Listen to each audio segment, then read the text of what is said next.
Barry Strauss for the Jews against Rome. Jews against Rome. What made you pick it up? Well, we lost that one. I think we have to win the next one. Sebuah video berdurasi singkat yang dibagikan oleh akun X @softwarnews memicu perbincangan global setelah menampilkan potongan wawancara yang diklaim menggambarkan pandangan historis Perdana Menteri Israel Benjamin Netanyahu. Dalam video itu, Netanyahu disebut mengatakan bahwa ia tengah membaca buku Jews Against Rome karya Barry Strauss, sebuah kajian sejarah tentang kekalahan bangsa Yahudi dari Kekaisaran Romawi 2000 tahun lalu.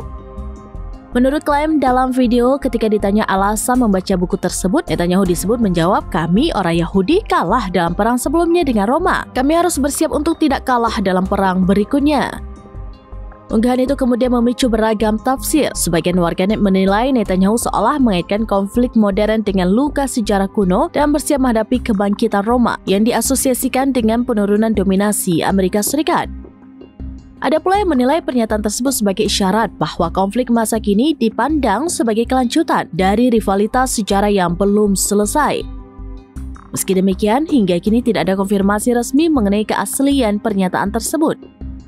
Namun, penyebaran video singkat dari @softwarnews itu kembali menunjukkan bagaimana potongan percakapan, narasi sejarah, dan media sosial dapat mempengaruhi persepsi publik terhadap dinamika geopolitik Israel dan Barat.